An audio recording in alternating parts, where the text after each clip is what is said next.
अब हम बात करते हैं लेक्चर थर्ड में।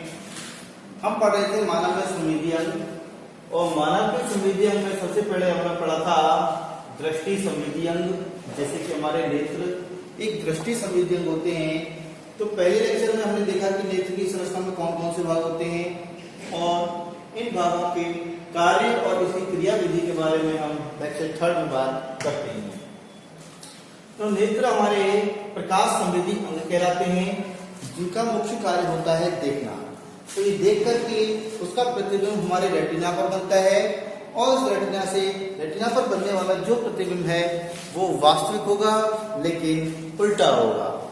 लेकिन वो वास्तविक प्रतिबिंब होता है जिसके कारण हमको दिखाई देता है, यानी कि जहां पर प्रकाश की किरणें चल के आएंगी तो रेटिना की पृष्ठ सतह पर, यानी कि इसके कॉर्नर वाले भाग में, कॉर्नर जो कि दूसरा स्तर होता है नेत्र का, इसके ऊपर काले रंग की, नीले रंग की, भूरे रंग की अलग प्रकार की कणिकाएं उपस्थित होती हैं जो कि प्रकाश के परावर्तन को रोकती हैं।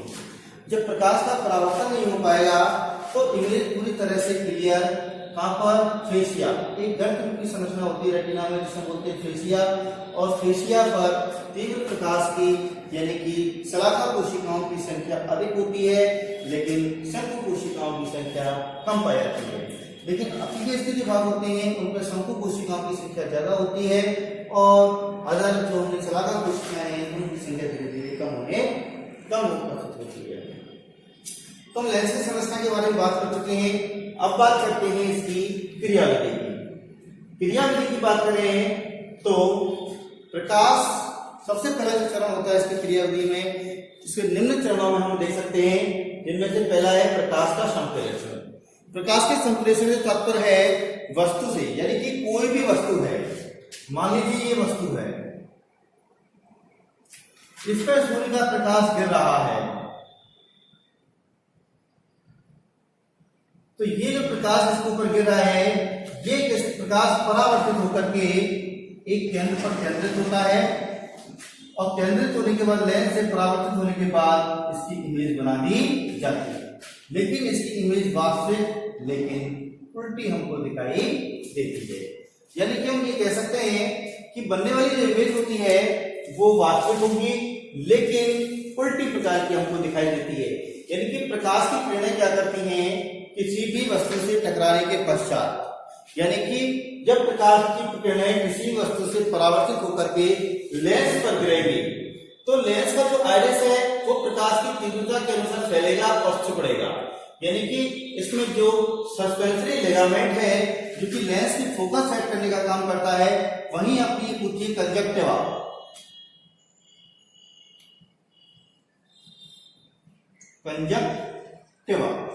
कंजक्टिवा क्या करती है, अपनी आइरिस को फैलाने तथा सिकोड़ने का कार्य करती है, जिसके कारण आइरिस के फैलने तथा सिकोड़ने से क्या होता है, जो प्रकाश की तीव्रता है उसका नियंत्रण किया जाता है। जैसे ही प्रकाश इस लेंस से निकलेगा तुरंत वो रेटिना पर फोकस किया जाएगा और रेटिना पर स्पष्ट प्रतिबिंब बनेगा।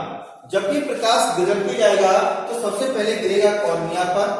कॉर्निया पर गिरने के बाद सारे प्रकाश को एकत्रित के लिए समेकित कर लिया जाएगा और इसके सूक्ष्म क्षेत्र से होकर के, यानी कि एक्वस ह्यूमरस होकर के निकलेगा। एक्वस ह्यूमरस से निकलने के बाद आइरिस में प्रवेश करेगा और आइरिस प्रकाश की तीव्रता का नियंत्रण करके लेंस पर फोकस करेगा। लेंस क्या होती है, यहाँ पे सस्पेंसरी लिगामेंट लगे होते हैं जो कि लेंस की लंबाई और इसकी मोटाई, यानी कि फोकस को सेट करने का कार्य करते हैं। वो इमेज विट्रस ह्यूमरस में होकर के सीधे रेटिना के फोविया पर आकर के गिरेंगी और इसी स्थान पर इमेज बनाई जाएगी। यानी कि हम इसमें कह सकते हैं वस्तु से परावर्तित प्रकाश की किरणें पारदर्शी संरचनाओं से होकर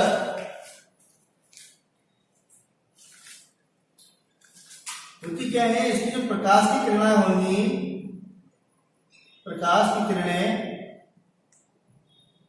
जो कि वस्तु पर गिरेंगी और वस्तु पर गिरने के बाद इनका क्या हो जाएगा, परावर्तन कर दिया जाएगा। और ये परावर्तित किरणें वस्तु पर गिरेंगी और वस्तु पर गिरने के बाद यहां से प्रकाश की किरणें परावर्तित हो जाएंगी, यानी कि परावर्तित प्रकाश किरणें परावर्तित प्रकाश किरणें क्या करेंगी, नेत्र के विभिन्न भागों, नेत्र के पारदर्शी क्षेत्रों, नेत्र के पारदर्शी क्षेत्रों, जैसे कि हम नेत्र के पारदर्शी क्षेत्रों की बात करें तो इनमें सबसे पहला आता है कॉर्निया।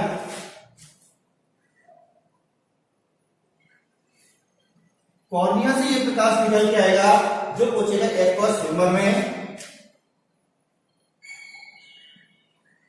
एक्वस ह्यूमर में, और एक्वस ह्यूमर से निकलने के बाद ये पहुंचेगा आइरिस में, आइरिस से निकलने के बाद ये पहुंचेगा सीधे लेंस पर,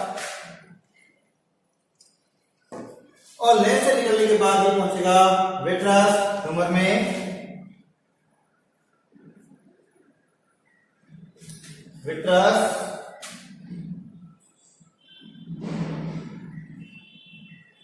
ह्यूमर में, और विट्रस ह्यूमर से निकल करके रेटिना पर इसको फोकस कर दिया जाएगा।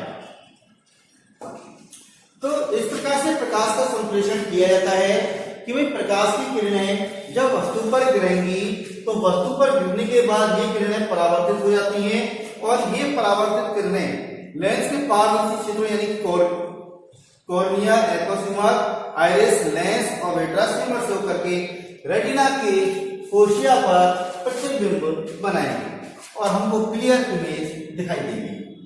क्योंकि रेटिना पर तीव्र प्रकाश की किरणें जब आकर के गिरेंगी तो वस्तु का प्रतिबिंब उल्टा, स्पष्ट तथा वास्तविक हमको दिखाई देता है। जब वो उल्टा, स्पष्ट और वास्तविक हमको दिखाई देता है तो प्रकाश की तीव्रता अधिक होती है, और तीव्र प्रकाश में देखने के लिए शलाका कोशिकाएं उपयोगी होती हैं, यानी कि यहाँ पर शलाका कोशिकाओं की संख्या ज्यादा होती है। दूसरी बात इंपॉर्टेंट ये है कि इसमें जो प्रकाश की तीव्रता है, दृष्टि का जो ज्ञान है वो क्या होता है कि विटामिन ए यानी कि आइरोप्सिन और अपने रोडोप्सिन की सहायता से इनको देखा जा सकता है। रोडोप्सिन क्या करता है, तीव्र प्रकाश, मंद प्रकाश में भी देखने में सहायक होता है। जैसे कि उल्लू के अंदर बात करें तो उल्लू के अंदर केवल शलाका कोशिकाओं की संख्या ज्यादा होती है शंकु कोशिकाओं की तुलना में। दूसरा चरण है अपना प्रकाश के संप्रेषण के पश्चात प्रतिबिंब का बनना। प्रकाश का संप्रेषण, प्रकाश के संप्रेषण के पश्चात दूसरा बिंदु है प्रतिबिंब का बनना।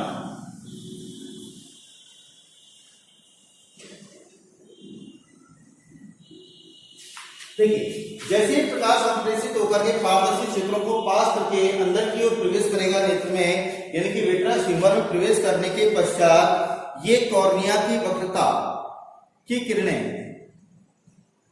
के कारण कुछ किरणें मुड़ जाती हैं और मुड़ने के बाद एक केंद्र पर फोकस हो जाती हैं, ज्यादा मोड़ देते हैं, जिससे एक प्रतिबिंब रेटिना पर उभर के आ जाता है। यानी कि हम इसमें लिख सकते हैं कॉर्निया की वक्रता से किरणें, कॉर्निया की वक्रता के कारण किरणें मुड़ जाती हैं, किरणें मुड़ जाती हैं। और होता क्या है, जैसे ये मुड़ेंगी लेंस उसे ज्यादा फोकस करके और मोड़ देता है तथा लेंस इन्हें और अधिक मोड़ देता है।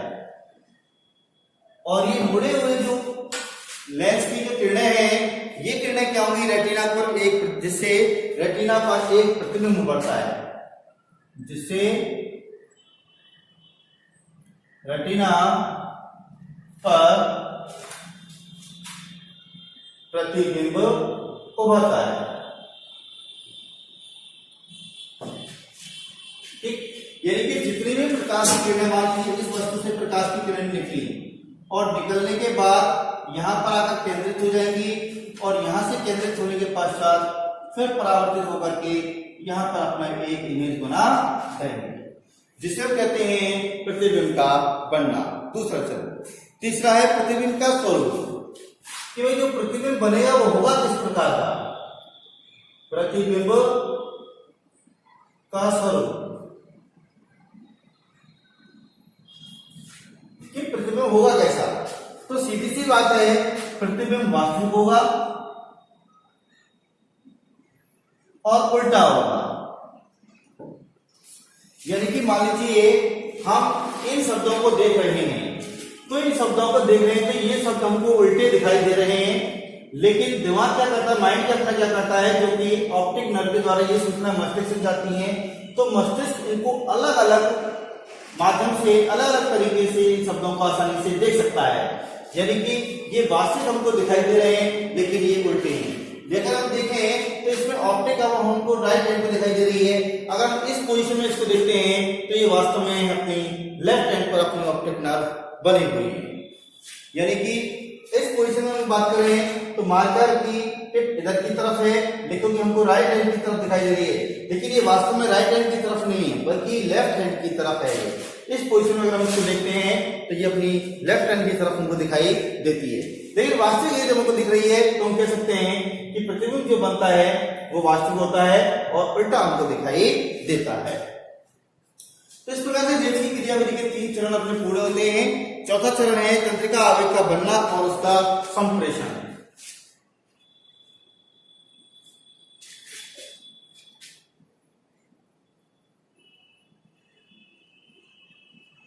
तंत्रिका आवेग का बनना और उसका संप्रेषण। ठीक है, जैसे कि यहां से प्रकाश की किरणें आंखों में प्रवेश करेंगी, यानी कि प्रकाश ऊर्जा आंखों में प्रवेश कर रही है और ये संवेदी कोशिकाओं जैसे कि शलाका तथा शंकु कोशिकाओं में रासायनिक परिवर्तन विकसित करती है। यानी कि प्रकाश ऊर्जा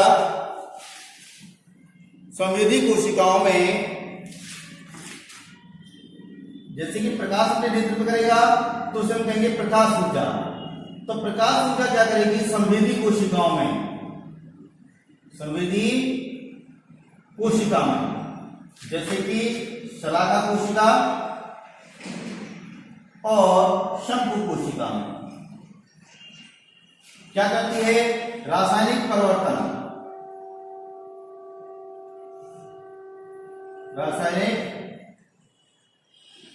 उत्पन्न करती है और रासायनिक परिवर्तन उत्पन्न होने के कारण तंत्रिका आवेग का निर्माण होता है। तंत्रिका आवेग बनते हैं और ये तंत्रिका आवेग दृक तंत्रिकाओं द्वारा मस्तिष्क में पहुंचते हैं। ये तंत्रिका आवेग ऑप्टिक नर्व, जिसे हम कहते हैं दृक तंत्रिका, द्वारा मस्तिष्क से पहुंचते हैं और मस्तिष्क पहचान लेता है कि हम किस वस्तु को देख रहे हैं। तो ये तंत्रिका आवेगों का बनना है और उसका संप्रेषण है। यानी कि प्रकाश ऊर्जा जैसे कि हमारे नेत्र में प्रवेश करेगी, प्रकाश ऊर्जा वो क्या करेगी संवेदी कोशिकाओं जो कि शलाका तथा शंकु कोशिकाएं होती हैं, जो कि रेटिना पर उपस्थित होती हैं। कहां पर उपस्थित होती हैं, रेटिना पर। तो ये क्या करती हैं, यहाँ में कई सारे अपने रासायनिक परिवर्तन विकसित किए जाते हैं और इन रासायनिक परिवर्तनों को तंत्रिका आवेग रूप में परिवर्तित कर दिया जाता है और ये तंत्रिका आवेग दृक तंत्रिकाओं के माध्यम से मस्तिष्क को पहुंचा दिए जाते हैं, जिससे हमें मालूम चलता है कि ये इमेज किस वस्तु की है या किस वस्तु को हम देख रहे हैं। दूसरी बात करते हैं अनुभूति की। तो भाई अनुभूति क्या होती है।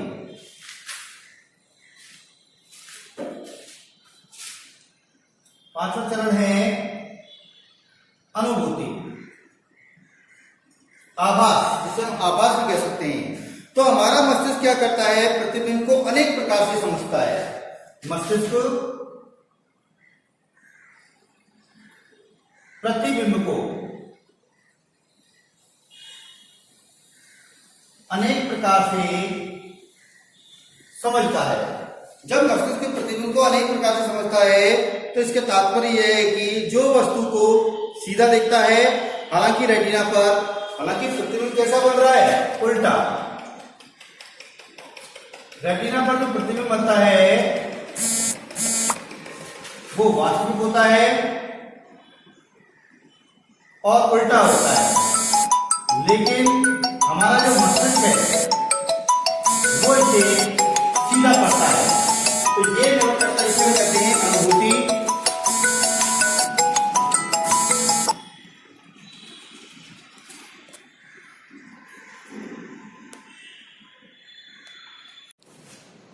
तो अनुभूति क्या होती है कि जब भी हम किसी भी इमेज को देखते हैं, किसी भी वस्तु को हम देखते हैं, किसी भी ऑब्जेक्ट को हम देखें, तो उस पे गिरने वाली जो प्रकाश की किरणें हैं वो परावर्तित होकर के अपने रेटिना पर इमेज बनाती हैं। वो इमेज क्या होता है, वास्तविक होती है और उल्टी होती है, लेकिन परंतु फिर भी हमारा मस्तिष्क उसे सीधा पड़ता है। इसी को हम कहते हैं अनुभूति और आभास। यानी कि मस्तिष्क प्रतिबिंब को अनेक प्रकार से अपने आप डिटर्मिनेशन, अपने आप निर्धारित कर लेता है कि वस्तु की वास्तविक इमेज और सीधी इमेज क्या होगी, जिसे हम कहते हैं इमेज। अब बात करते हैं फोकस की, समझने की। फोकस जिसे हम कहते हैं समझना कि फोकस क्या होता है। फोकस में होता क्या है, रेटिना पर जो प्रतिबिंब फोकस किए जाते हैं उसे फोकसन कहते हैं। क्या कहते हैं, फोकस। यानी कि किसी भी वस्तु पर प्रतिबिंब प्रकाश की किरणें गिरी, वो परावर्तित होकर के लेंस पर गिरी। लेंस क्या करेगा, और उस फोकस को कहां लेके जाएगा, रेटिना के पास लेकर के जाएगा और उस रेटिना पर क्या बनेगी, इमेज बनेगी। तो इसे हम कहते हैं फोकसन। इस क्रिया को हम कहते हैं फोकसन। यानी कि हम इसको समझना चाहें तो रेटिना पर प्रतिबिंब के फोकस किए जाना, रेटिना पर प्रतिबिंब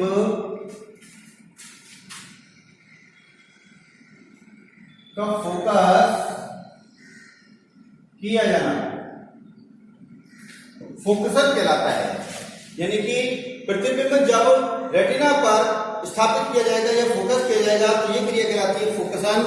और फोकसन करने का अर्थ है प्रत्यास्थ लेंस की वक्रता में परिवर्तन लाना। यानी कि जो अपना लेंस है इसकी लंबाई में वृद्धि और इसकी मोटाई में वृद्धि और उसकी मोटाई में परिवर्तन होते रहते हैं लेंस की संरचना में। तो लेंस की संरचना में परिवर्तन होने के कारण फोकस सेट किया जाता है। जो फोकस है, फोकस को सेट करने का जो कार्य है वो होता है लेंस का।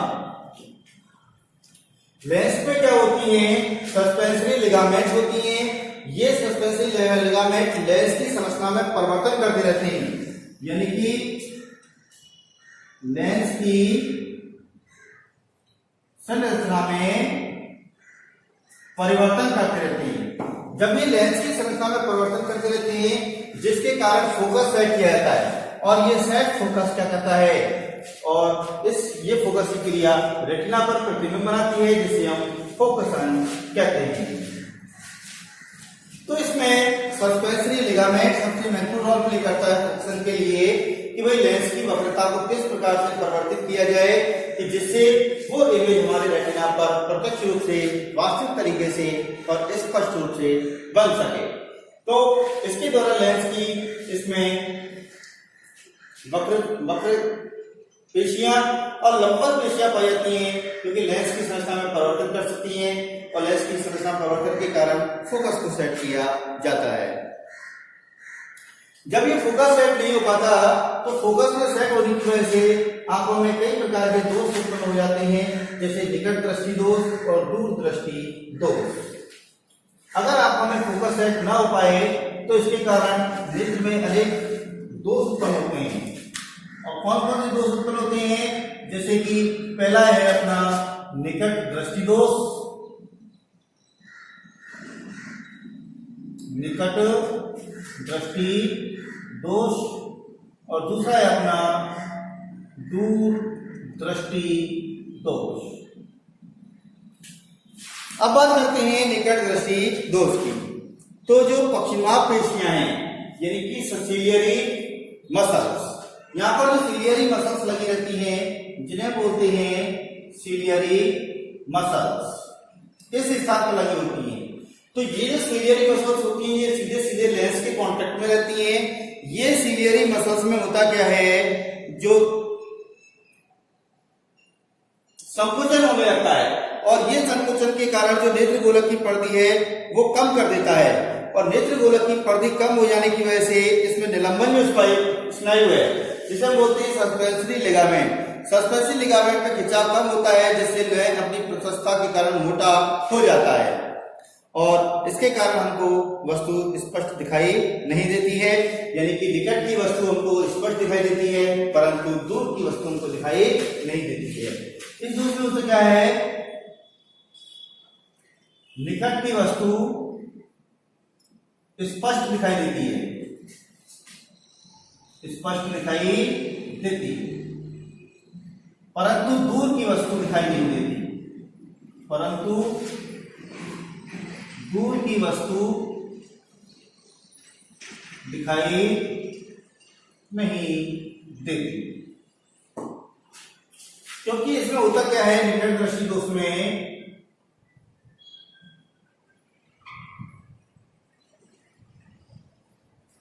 निकट दृष्टि दोष में लेंस के ऊपर से जो सिलियरी मसल्स हैं,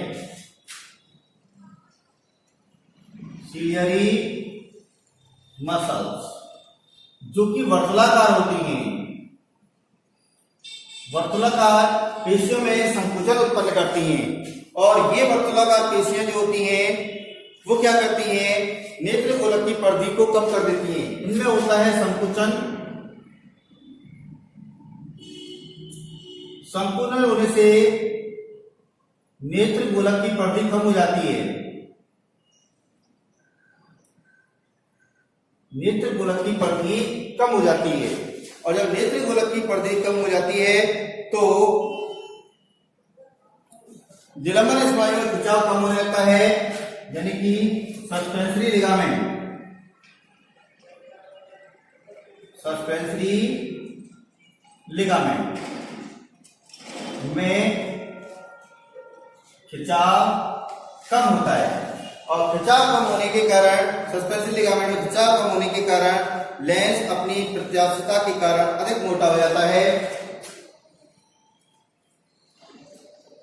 लेंस अधिक मोटा हो जाता है जिसके कारण निकट की वस्तु तो स्पष्ट दिखाई देती है परंतु दूर की वस्तुओं को दिखाई नहीं दे पाती है। इसे हम कहते हैं निकट दृष्टि दोष। अब बात करते हैं दूर दृष्टि दोष की। दूर दृष्टि दोष में होता क्या है कि अपनी जो लेंस की अधिक चपटा और पतला हो जाता है, जो सामान्य स्थिति होती है उसे निलंबन स्नायु द्वारा तान कर रखा जाता है। दूर दृष्टि दोष में होता क्या है, दूर दृष्टि दोष में जो अपने सस्पेंसरी लिगामेंट्स हैं, सस्पेंसरी लिगामेंट, ये सस्पेंसरी लिगामेंट में क्या होता है, तनाव उत्पन्न होता है, तनाव अर्थात खिंचाव कह सकते हैं हम।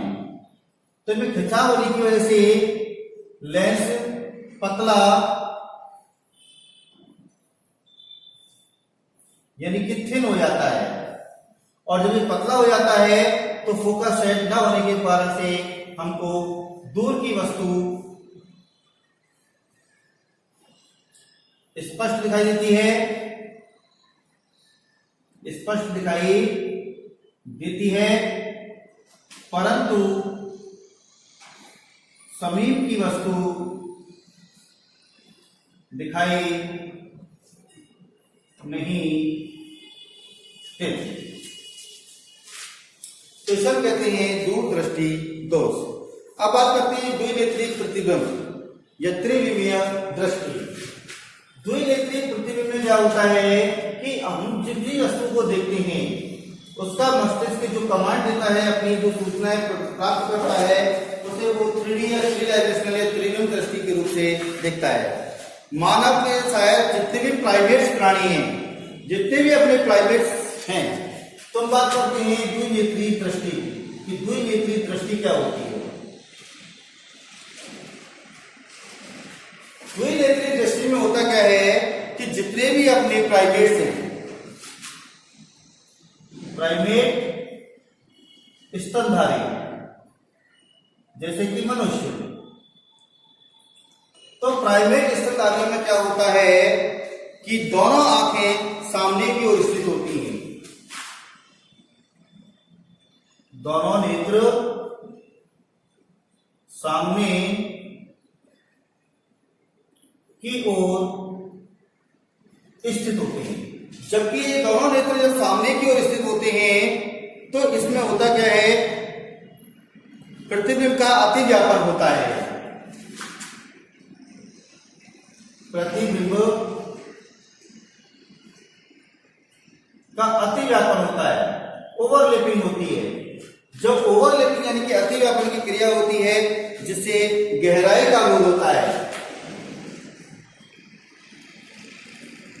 गहराई का बोध होता है, अर्थात हमको इमेज 3D यानी कि त्रिविम हमको दिखाई देती है, जिसे बोलते हैं द्विनेत्री दृष्टि। अब बात करते हैं दृष्टिज्ञान की जैव रासायनिक की।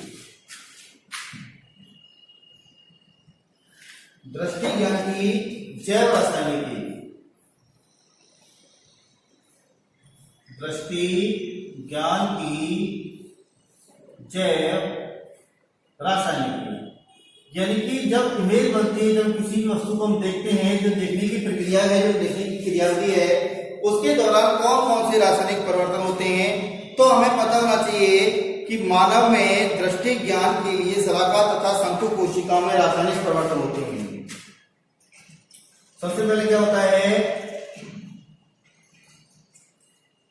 प्रकाश ऊर्जा। जब प्रकाश ऊर्जा का परावर्तन होता है, प्रकाश ऊर्जा के परावर्तन के कारण जो शलाका तथा शंकु कोशिकाएं हैं, रासायनिक परिवर्तन होते हैं, रासायनिक परिवर्तन होते हैं। और इन शलाका तथा शंकु कोशिकाओं में रासायनिक परिवर्तन के कारण रेटिना में होता क्या है, शलाका कोशिकाओं में रोडोप्सिन उपस्थित होता है, रोडोप्सिन शलाका कोशिकाओं में उपस्थित होता है। जब शलाका कोशिकाओं में ये रोडोप्सिन पदार्थ उपस्थित होता है तो होता क्या है, ये अत्यधिक प्रकाश संवेदी होता है, ये तीव्र प्रकाश के लिए काम करता है, यानी कि अधिक प्रकाश के प्रति संवेदना व्यक्त करता है, और इसे हम कहते हैं दृक बैंगनी। इसे कहते हैं दृक बैंगनी, विजुअल पर्पल इंग्लिश में अगर हम कहें तो ये दृक बैंगनी कहलाते हैं। ये प्रकाश की उपस्थिति में परिवर्तित हो जाता है और टूटकर ल्यूमी रोडोप्सिन बनाता है। ये प्रकाश की उपस्थिति में टूटता है और बनाता है, टूटकर ल्यूमी रोडोप्सिन, ये टूट जाता है और बनाता है ल्यूमी रोडोप्सिन। जब ये ल्यूमी रोडोप्सिन बनाता है तो ये ल्यूमी रोडोप्सिन बाद में मेटा रोडोप्सिन में बदल जाता है, मेटा रोडोप्सिन में बदल जाता है। जब ये मेटा रोडोप्सिन में बदलता है, जो कि अंत में जाकर के एक स्कोटॉप्सिन और रेटिनिन, स्कोटॉप्सिन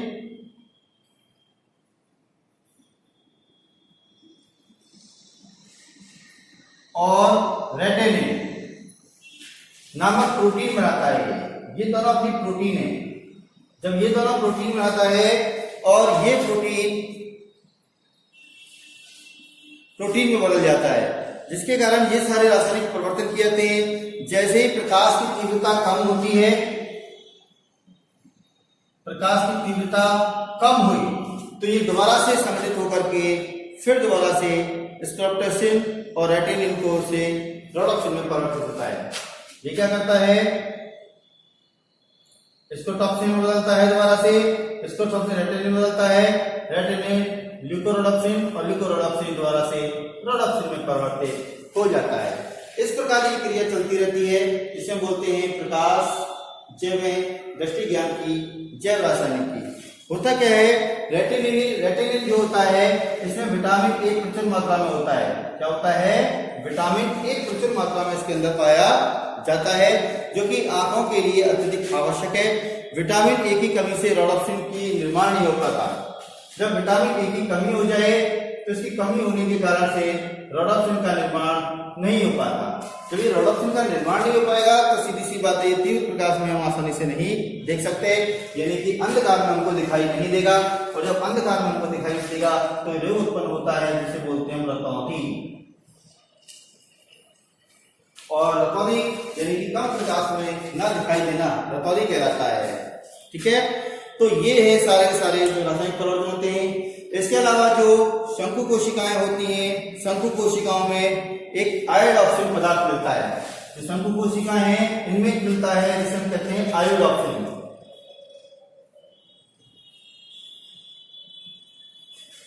ये आयोडॉक्सिन क्या करता है, पाया जाता है जो किसी की वस्तु में रंग भेदन का कार्य करता है।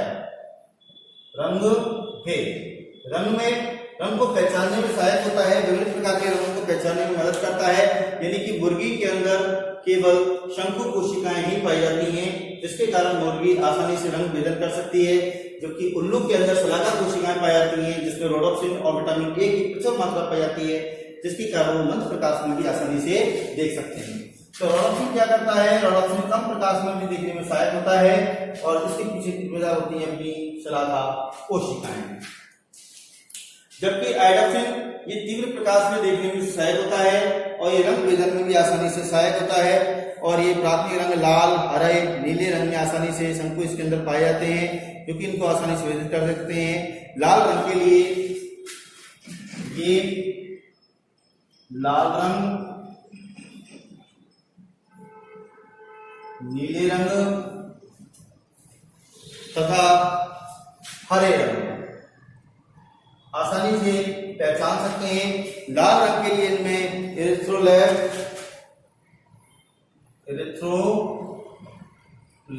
आयोडॉक्सिन मिलता है। नीले रंग के लिए इनमें साइनोलैब,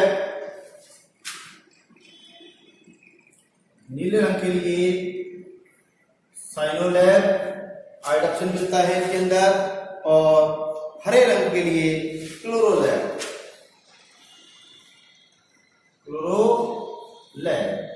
वर्णक इसके अंदर देखे जा सकते हैं, जो कि रंग विभेदन में सहायक होते हैं। ठीक, तो ये तो ही अपनी नेत्र की क्रिया विधि के बारे में कुछ जानकारी। तो हमने फर्स्ट और सेकंड लेक्चर में हमने नेत्र की संरचना को स्टडी किया था, और थर्ड लेक्चर में हमने देख लिया नेत्र की क्रिया विधि, और इसमें दृष्टि ज्ञान की जैव रासायनिक की किस प्रकार से ये नियंत्रित की जाती है। तो ये है आपका एक संक्षिप्त जानकारी नेत्र के बारे में और नेत्र की क्रिया विधि के बारे में। अगले लेक्चर में हम बात करेंगे नेत्र से संबंधित रोग और श्रवण संवेदी अंगों।